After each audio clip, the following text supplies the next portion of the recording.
Welcome to another edition of the Vito Conenna Sports Show. My guest today, as usual, is Mr. Dominick Sciortino, sitting right beside me. And we're going to go right into the show with the first story that Dominick's going to tell us more about. Well, we have 8 years to go, and it looks like Italy's bidding on the European for 2023. And the 10th series is going to be from Milan, Turin, Verona, Genova, Bologna, Firenze, Roma, Napoli, Bari, and Cagliari. I'm saying them in Italian because there was no translation in Italy for the European World Cups. I mean, the European Cups.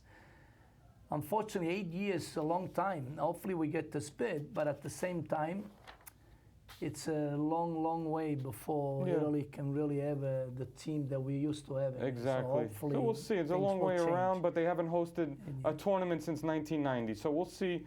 It'll be nice to, get it back, hosting something. Because they're going to begin the Olympics in Cortina. That's going to be nice. So that's 2026. The Winter Olympics. The winter, right? yes. So might as well, they should get this tournament as well. Moving along, we have article. Now the second article, we're going to talk about the coach of Italy. Nobody plays football in the street in Italy anymore. We used to play for 3 or 4 hours in the street, and then we would still go to training. This doesn't happen anymore. It's no coincidence that great players still appear where that is still done, like in Brazil, Argentina, and Uruguay. What's your feeling on that, what Mancini had stated? Well, soccer has always been the poorest sport in the world, where only one ball and 22 people could play. And fortunately or unfortunately, the poorer you are, the more better genius come out of there because of the way you move in the street.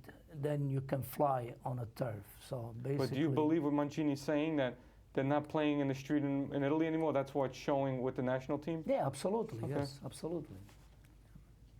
Let's move on to the third article, Dominick. This is also a little bit of a repeat of the first article, just a little bit more added on about the Euro 2032, the possibility of hosting that tournament in Italy. Well, let's hope Italy does get it, and let's hope a decent team, because now we're ranking, I believe, way below, nowhere near our quarterfinal finalists. Did you want to name the stadiums? The stadiums are appearing in the article? We have stadiums in the article too, huh?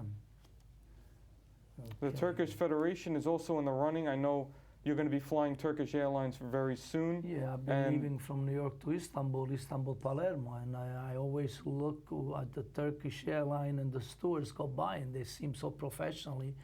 And I say, this time I want to fly to Istanbul Turkish Airline for a lot of reasons. And I'll be in Palermo 8 o'clock in the morning. Usually I get there in the afternoon, so that's an advantage. And carrying 2 suitcases, they carry for you 2 suitcases. It's all good. Did you want to read the article, or? Oh yeah, you want me to read? It's up to you. If I would have read, I would have been a doctor or a lawyer. The reason why I only talk about what I know is because I don't do my homework. I just got the page 5 minutes ago, and you want me to read? Nah, pass. Go on. Okay. Go on. All right, so that's basically the gist of, the article, that there's the teams, the stadiums, the Juventus Stadium, the Luigi Ferrari Stadium in Genoa, Bologna's the Renato Dell'Ada, Fiorentina's Artamo Franchi, Rome is the Olympic Stadium, Diego Armando Maradona's Napoli, Cagliari is the new Sant'Elia, and the Bari Stadium, where my family's from, is San Nicola, Milan is San Siro. So that's just the cities they'll be hosting. Milan and Inter is my team, of course, San Siro. And unfortunately, one had to eliminate the other, and it's all right. All right, let's move on to number 4, the fourth story we have. No, you have to Mike could just upload that. Okay, so it's official. Musad Ozil, who, Dominick, represented the German national team. Obviously, when you hear the last name Ozil, it's Turkish descent. He has announced his official retirement from professional soccer at the age of 34. He's calling it quits. I mean, nowadays 34 is very young. I'm surprised why. Depends. Is he injured? I don't know. It could be. I don't know. Just sometimes they had enough. Now we'll move on to number 5, and this article, this story is about Dominic, the men's all-time world 11 selected by IFFHS. So they believe that the back line, not the back line, the forwards should be Pele, Ronaldo, that's Cristiano Ronaldo, and Messi. The midfield best is Cruyff, Xavi, Maradona, and then that's the three midfielders. And the back line, they believe the best back line ever was Paolo Maldini, left back, center back Franco Baresi, then you got the other center back Franz Beckenbauer, and then on the other side, according to who? Because this is according to IFHS, and they have Cafu in there, and they have Yashin as the best goalie. Do you agree with everything, or do you agree? Do you agree to disagree? What is your opinion? I take the fifth on this one. I don't see Roberto Carlos there, so the best left defender ever. All right, well, let's move on to the next. We're going to number 6 now, and this is the FIFA World Rankings, and I'm glad you're going to start by talking about this one, Dominic. It's an ABC when you're reading 1 to 10, and you got Brazil, of course. They won the World Cup 5 times. Yeah, but what Argentina is there. That's fun that they won the second No, I know, World Cup. but that's fun that Brazil won it 5 times. But lately, Brazil got knocked out early in the World Cup in the quarterfinals. I don't know. Well, Brazil is still the number 1 in the world for winning the World Cup 5 times. Argentina won the second cup ever made, meaning now we're going to make the third one, because every time you win it 3 times, I thought Argentina would be number 1 as the world champion right now. That's my argument. I mean, we're not just talking about a last World Cup. We're talking about in general, the ranking of. You're saying right now, at the moment, just because they lost to Morocco, because they lost a couple of games, Argentina. I mean, Brazil. I mean, France should be. Then Even higher than Argentina. Then. Yeah, I mean, they're in the third spot. Belgium's number 4. They had a disappointing World Cup. They're number 4. I'm surprised Italy's in number 8. And Italy's number 8, top 10. I see Portugal number 9 and Spain number 10. Yeah, England is 5. I don't see Belgium or Netherlands in front of Portugal or Spain. Absolutely not. But then again, Portugal now going to be losing Cristiano Ronaldo. I don't think they're going to be in the next World Cup. What I'm surprised is Morocco, the 4th best team in the World Cup, they just recently beat Brazil, not even in the top 10. That's shocking to me. That's very shocking, because I think Morocco's playing probably some of the best soccer in the world, and that's just, this ranking is, I mean, a popularity contest pretty much. They had a great World Cup, the last World Cup, but I mean, that doesn't mean in the next they might even be there. So basically, you have to wait and see what happens in the next years that come up. So let's move on to the next story, and this is Marcelo Bielsa, number 7. Our 7th story is the new coach of Uruguay. So the confirmation will be any moment. So there was rumor that he was going to coach U.S. or somebody else, but he will be coaching Uruguay. He's Argentinian descent. So that's a hot story for national team coaches. Number 8 is going to be about the Gold Cup schedule. Take it away, Dominic.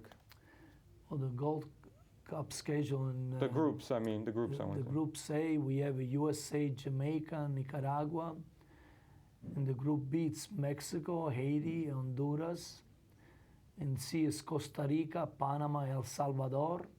And the group D, Canada, Guatemala, and Cuba. Well, Qatar is also in the group B. They're going to be there as a guest. To me, I see I see Qatar. I thought it was 3 in each group. This is the second time in a row they're going to be invited to the Gold Cup. Okay, so Qatar is a great team as well lately. Well, they did good last World Cup. They went very far. I mean, USA to me is one of the favorites out of everybody right now. Sure, of course. Mexico is there, and Costa Rica is always a great surprising team. Of course. But then again... well, Canada did pretty good in the World Cup. Canada could be the underdog and the surprise of this tournament. Absolutely. I agree with that. And also, Jamaica is always a force. We've seen what they've done in past Gold Cups. They're always a contender. They've been to 2 finals. So Jamaica is always a team that you never know what you're going to get from. And this is coming up soon, right? Yeah, that'll be in June. You'll be in Italy when it's going on. Okay. I'll watch it there. Number 9. I was just speaking about Morocco earlier on. We have the image of a Moroccan player kissing his mom when they had that unbelievable Cinderella run this past World Cup. So you look at Morocco in the last few months, they beat Belgium 2-0. They beat Spain in penalty kicks in the World Cup. They knocked them out. They beat Portugal, knocking them out, getting to the semifinals for the first time. And most recently, Morocco just beat Brazil. So, so according to this, what Morocco did last, Morocco should be at least third or second place in the ranking, but not. Yeah, they're not. So Yeah, that's an. This is why, it was just great games. They did, Morocco hasn't gotten the respect, but you know what? All they got to do is to earn the respect is to continue doing what they're doing, because I think they've been invited to the Copa America. So we'll see what happens there. They, No, definitely a great team that's moving up into the world, but we still have World Cups every 4 years. A lot of things can happen. They continue to make history. Let's move on to number 10. And this is your story, Dominic, about... Well, I see this young, since I have 3 daughters who play soccer, and my son, who unfortunately is 17, he says he didn't want to go away and play. And my daughter's looking at this right now, a 15-year-old who's getting called to play for the national team, a women's soccer team. The USA women's soccer team always been one of the best in the world, and keep growing, and they get better and stronger, and they play much better than the men's national team all the time. They play with, a system. They use the power, the brain, and they have a way of communicating in the field that they're always amazing, and they always come up ahead. So good luck to Melaine Barcenas. Those I can't pronounce her last name, but Melaine looks like 15 years old entering this team. She's got at least another more than Cristiano Ronaldo history. Unfortunately, they don't get paid like the men's do, but wish her lots of luck, and 20, 25 years from now, we'll still be looking at her playing soccer. Very good. Yeah. Let's go on to Mike, if you could upload the next article, which is number 11. Dominic, I know you don't agree with this, but it caught my attention about this youngster. So take it away. Well, it's a new guy that you mentioned. It's Faik Bolkiad, which I never heard of it. But yeah, he's former Chelsea youngster, but that he says that he's worth more than Cristiano Ronaldo, and Messi. And Messi together, maybe. Yeah, sure. Okay, so to me, this is fake news, basically, because a player that hasn't been up there yet, his dreams, the sky's the limit. You could dream as much as you want. I haven't seen him play, so I really cannot say it. And basically, until I don't see him in the really national teams and play in Champions League or playing in big clubs, I mean, I wish him the best. I wish him that he probably in the future will probably make more because the payroll goes up. So, as long as he stays healthy and happy and he don't get hurt, yeah, sure, he could be worth more. But did you want to read some of the article? Again, I would have been a doctor if I would have read all these articles. No, I usually prepare myself mentally. Let's see if he could silence the critics and be the next best thing like what Mambe is. Time will tell. I mean, there's a long way to go. I'm going to talk about number 12, which is the second half of this article. When he was 12, Bokia was snapped by Southampton. He then had a short spell with Reading before going on trial with Arsenal. In the end, it was Chelsea who signed the youngster in 2014. During his time at Stamford Bridge, Boca mainly played for the reserves and left at Leicester after his contract ended.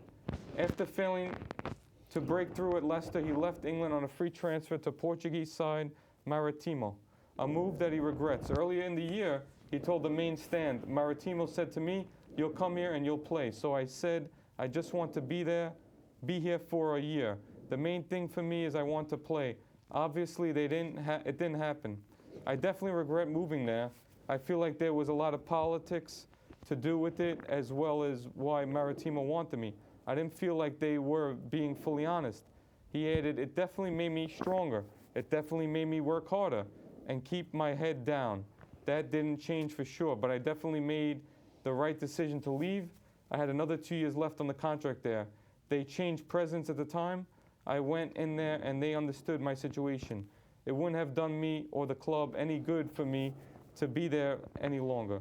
At the moment, Bayakur is playing for Thai club Chanaburi, but he has not given up on making it to the big leagues. That's what I was saying right now. So to me, it sounds like another Balotelli, excuse my phrase, but the meaning, when I met Balotelli at Baltimore, when the game was Inter against Manchester City, and he was at the bridge of Inter, they were nothing to do with him, and I said to Balotelli in the elevator, come and play with us. Yeah, which day? I thought I was. Yeah. So basically, Balotelli would have came and played thinking I was a starter for a big team. No problem. This kid isn't ready yet. Yeah. He's dreaming to be better than Everybody is entitled to their opinion. And if he's not in a club, they nourish him and keep him there, build him there. I think we need a commercial break. All right, it's about time. Yeah, Let's go to a commercial break, and we'll see you after these messages. All right, Mike, take it away. So big.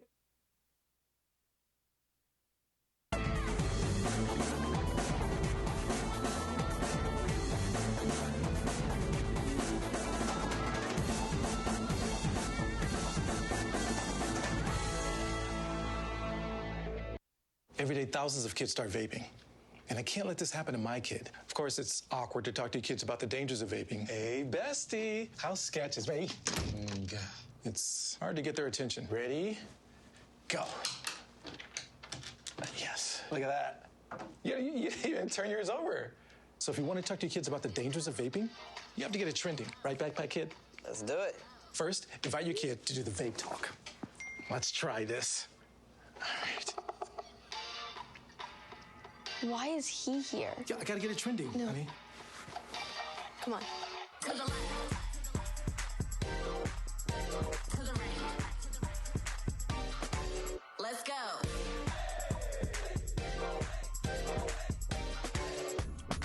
Oh, honey, can we talk? Yeah, what's up? I see a lot of your friends vaping. Visit talkaboutvaping.org for tips on when and how to have the vape talk.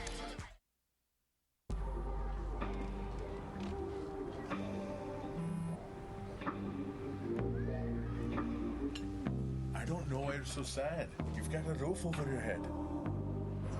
Bro, you gotta stop with that depression stuff. That's a white people thing. Escúchame, en esta casa los hombres no lloran.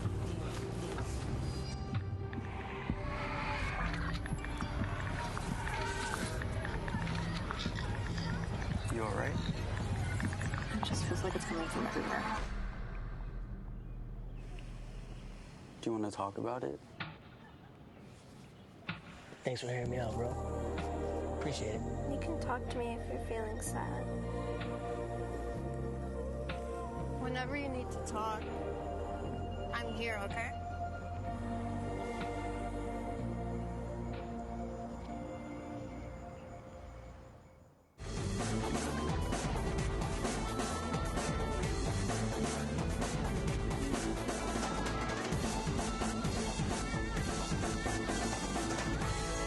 And we're back from commercial break, and let's jump right into it. Dominic, take it away. We'll talk about the UEFA Champions League. Unfortunately, our quarterfinals, Napoli had to be eliminated by Milan. And our semifinals, we have two teams left. They're going to play each other. So in a way, it's for sure that one of the teams is going to make One the Italian final, team, one Italian which is team. Milan-Inter. They're going to play on May 10th, and then May 16, Inter-Milan. And thank God now the going away goals don't mean nothing anymore, which means as many goals you score, that's the way you can lose one and win When one. you mention one team is going to make it, it's going to be one Italian team for sure. Oh yeah, for sure we're going to have a finalist, because either Milan or Inter is going to be in the final game against Real Madrid or Manchester City. And Real Madrid, Manchester City is going to be on May 9th. That's all 3 p.m. in America, it's 9 o'clock at night in Europe. And the day after we have Milan-Inter on the May 10th, and then we play before. That is another inconvenience for Italy, because you play day after and a day before. While the Real Madrid, Manchester City, they get an extra 2 days in a way. Whoever makes that will be more relaxed in a way, but even though they play the day after. It looks like the final, to me, it's got to be Inter. I would say Manchester City, the way they play against Chelsea. I don't think. Against then not again, Chelsea, Real Madrid against, is favored. Well, they're playing Real Madrid. No, I'm saying Manchester City did beat Chelsea big time.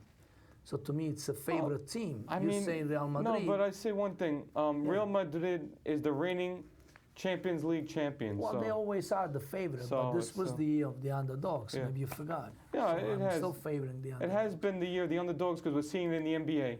We see Miami Heat, number 8 seed, doing a good job on Milwaukee. So it is the year of the underdogs. We'll see. We'll see what happens with this one. You know, it's I mean, maybe I'll be because honest. of COVID, but COVID is over, no? I'll be honest. Milan-Madrid would be an excellent final. Inter versus Real Madrid would be an excellent final. Or Inter-Manchester City, I think, would be an excellent final.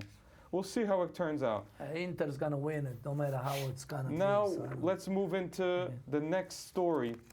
So we're going to talk about the United States men's national soccer team. So they got a game coming up June 15th in the CONCACAF Nations League. Most recently, Dominic, they tied 1-1 against Mexico not too long ago, last week. But June 24th, they got Jamaica. That's going to be the first game of the Gold Cup. June 24th, 9:30. Then they got to be determined match day 2, June 28th, 9:30. By then we should have very consistent warm weather. USA Nicaragua, July 2nd, 7 p.m. match day 3. So let's see what the U.S. can do. They're the reigning. They are the reigning CONCACAF Gold champions. Let's see if that continues, Dominic. Well, you put in the time of America. I already. Yeah, you won't. You'll be in Italy. I change it to 4 So a.m. you'll be 6 hours ahead. 4 a.m. in the morning, Yeah. 3:30 in the morning. You can get it live streaming on your phone, maybe. And I'm watching. Actually, one is 1 a.m. The last one is only 1 a.m. So I have my. I like to watch it direct, so I won't sleep that night to watch USA, of course. Yeah. Well, we'll get one more show out of you before you leave for your Italy hiatus, 105 days.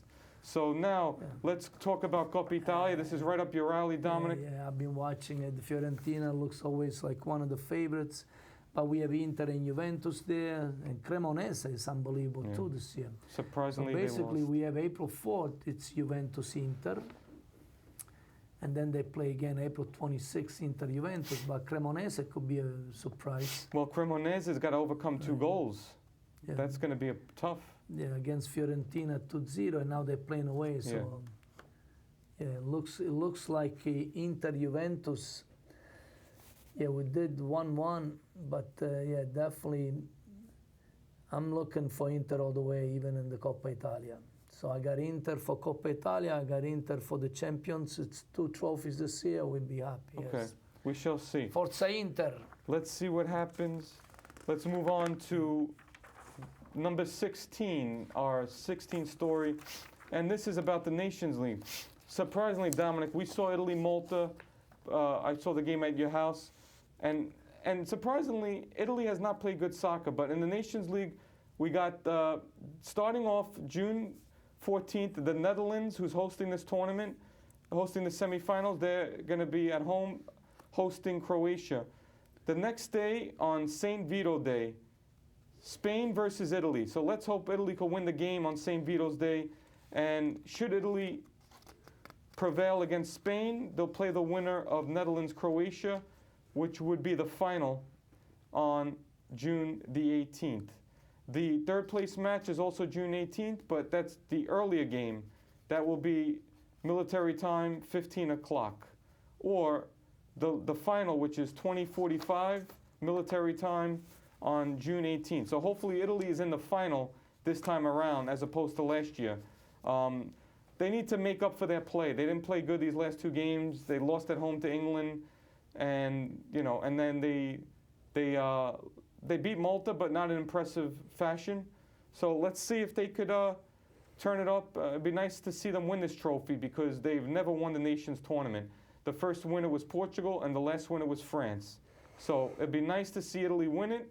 Then we'll have some more memorabilia with Italy on it. So what do you think, Dominic? Yeah, Italy's got a good chance. I mean, then again, Croatia, it's a big surprising team, and Spain is always Spain. But Spain has not been playing well. They lost to Scotland in the Euro qualification. So, I mean, Spain has been on the decline recently. Okay, so we still have Netherlands as well. But yeah, Croatia, Italy, the final. Okay. I'll take you up for that. Croatia, Italy final, Dominic's Italy. And Dominic's opinion, Croatia, Italy. We'll see if it happens. Let's move on to the next article. Dominic, you got this one.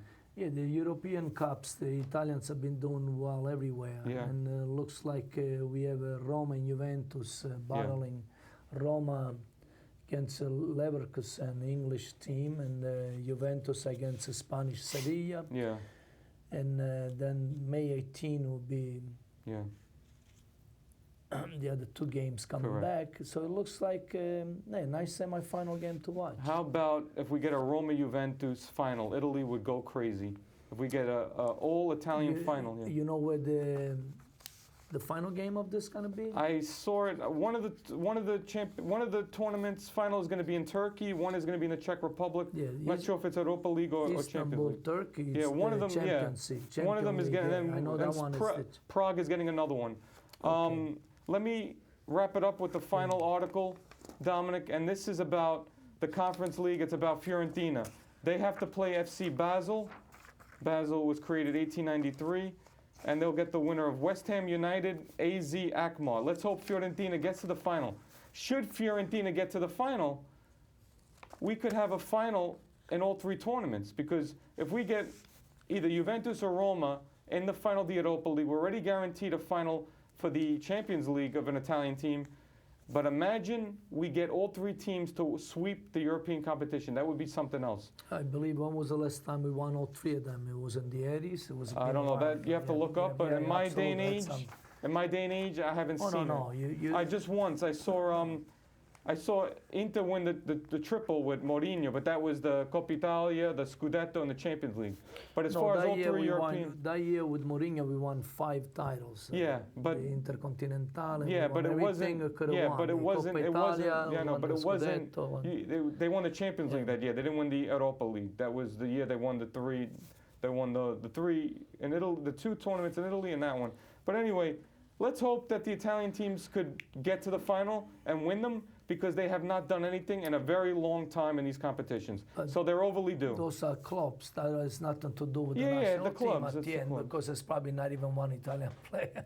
I mean, that's, lately when you look at the Inter team, you recognize 2 or 3 players, and most of them, it's like, Well, we're just about to wrap it up. We got another 10 seconds. And Arrivederci Roma. We'll be back here next month for Dominic's final show before he takes a nice 3-month break. And that's Have a good when I day. have to watch soccer. Arrivederci Roma. Felix Pereira. Felix